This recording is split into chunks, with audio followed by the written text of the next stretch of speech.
Manchester was neither blue nor red. Instead, the Kiwis painted it black.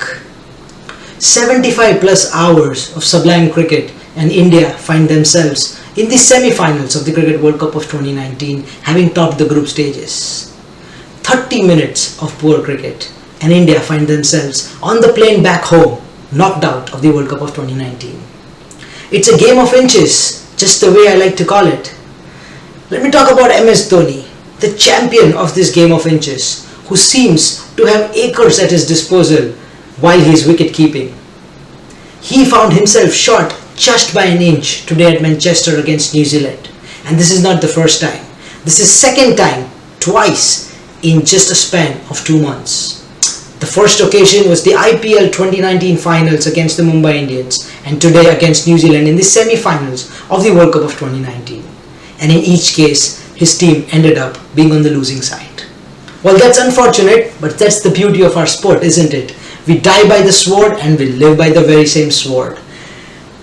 New Zealand, congratulations. Amazing performance, sublime cricket, and astute captainship by Kane Williamson brought about the downfall of the mighty, the comprehensive Indian contingent at Old Trafford. Ferguson and Old Trafford, these two words are very closely related, and if you follow soccer, you know exactly what I'm talking about. In cricket, New Zealand at Old Trafford found their own Ferguson, and this time he was Lockie. It's Lockie Ferguson, the youngster, penultimate over of the semi-finals of a World Cup against arguably the best finisher in the world. And guess what? He held on to his nerves and made sure that the special efforts earlier in the day by his teammates Matt Henry and Trent Bolt do not go waste. India obviously lost to some prolific swing bowling, some disciplined and guily spin bowling by Mitchell Santner. This is the obvious. But I feel the loss that India faced had much more depth to its failure.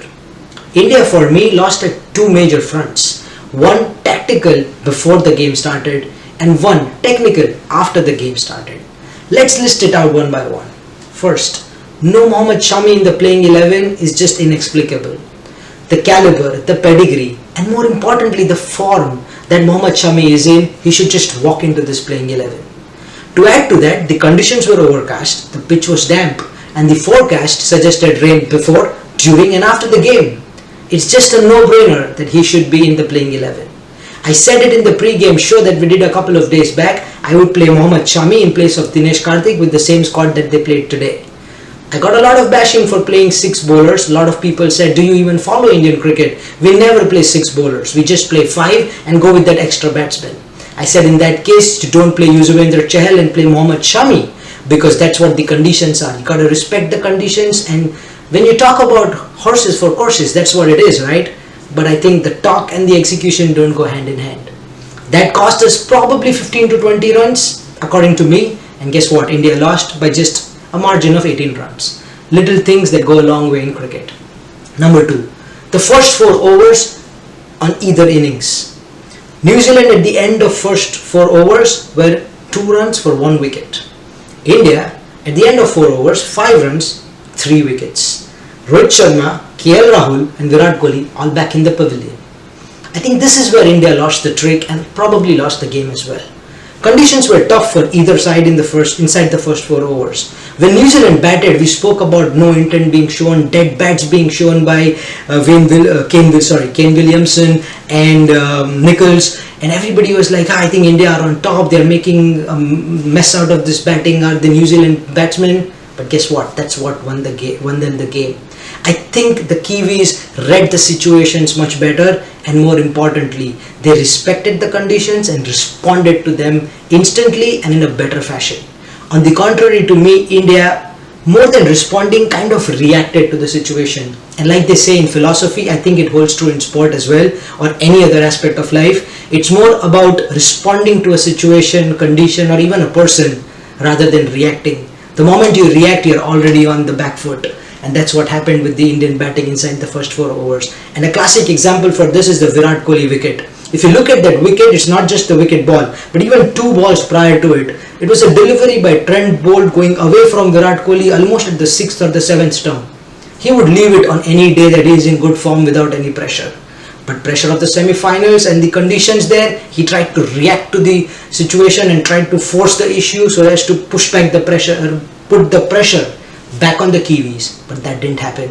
He tried to chase it, got beaten. Next ball he shuffled across, almost gave the catch to Guptill a short mid-wicket. Got saved, but not third time lucky. Once again, an in-swinging delivery from Bolt hits Virat Kohli on the pads and he's out LBW. He was off balance. He didn't even know where the ball hit him. You don't really associate these things with the Virat Kohli, the kind of batsman that he is.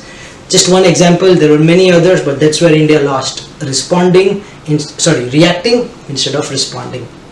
Number 3, the batting order. 3 wickets down for 5 runs on the board. In comes Dinesh Karthik. Not too sure why. He got MS Dhoni, the person who's got so much experience, the person who is known for soaking in pressure, and off late he loves to play those dead bats. He doesn't care about the dot balls because he knows he'll recover it later. And then why did you send in Dinesh Karthik? It just doesn't make any sense. And forget that, even if that is acceptable, at the end of the 10 over mark, 24 for 4, last ball of the 10th over, Jimmy Neesham pulls off the catch of the tournament thus far and sends Dinesh Karthik back. Now definitely MS Dhoni will come out to bat. That's what everybody thought, but guess what? Hardik Pandya walked out. Not that Hardik Pandya did anything wrong, but just the intensity, the gravity of the situation, and looking at the way MS Dhoni has been playing and the role that he's been given thus far, it's him taking in the pressure, taking the game deep.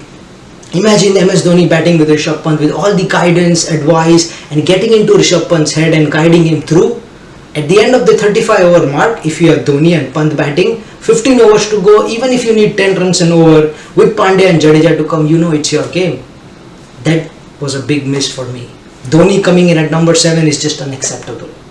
Coming to Dhoni as well, this is my last point. I do not want to miss this. I'm a huge fan of MS Dhoni personally. I love the way he bats. For me, he's the best finisher that the world of cricket has seen. But I think he missed a trick today. I know he loves to take it deep. He loves to take it to the 49th and the 50th over, of course, is his favorite. There are all the heroic stories.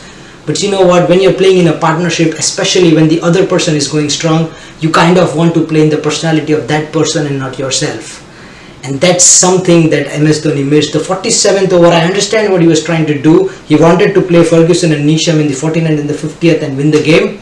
But that's how you think. That's not how Ravindra Jadeja thinks. And that 1 or 2 boundaries that MS Dhoni did not score in those 2 overs enforced that false shot or the big shot from Jadeja because he wasn't left with too much option, and there was a lot of pressure of the net run rate, and that brought about his downfall. So for Jadeja's wicket, a partial credit needs to go to MS Dhoni, not just Trent Bolt. Well, anyway, a lot of analysis done here, and that's what happens after you lose a game, right? There are more analysis after you lose a game than when you win a game. But the truth is, India have lost, they're going back home. New Zealand have won, they're going to Lords. Congratulations to them once again. They wait the winner from Birmingham between Australia and England. For me, England are the favourites. Australia, of course, they have the World Cup in their DNAs. They never crumble under pressure in such big tournaments. On the contrary, England do, but I think England just might pip out Australia tomorrow at Birmingham. What do you guys think? Leave it in the comment section below. What's the road ahead for India? There are a lot of discussions that can happen, so we'll have a separate section, separate segment, separate show for this. But in short, if I had to put it in one line, I think the team is good. Not too much chopping and changing here. Give youngsters a few more chances before the World Cup. Obviously, develop them, hone them. But more importantly, senior management needs to change. There needs to be somebody up there who can walk up to Virat Kohli and say, dude, this doesn't make sense and needs to change. It's already cost us a test series in South Africa, a test series in England, and now, I dare say this, but it's cost us a semi-final in the World Cup, pure team selection and some tactical errors. But anyway, this is Yash Khandor. They say it's chota muh badi baat. Well, but that's what I felt. That's what is the sentiment that a lot of you people, a lot of fans out there shares. I wanted to bring it out to the public and appear in social media. Maybe somebody someday might be hearing us. So this is Yash Khandor for the International Cricket Network, ICN 360 signing off.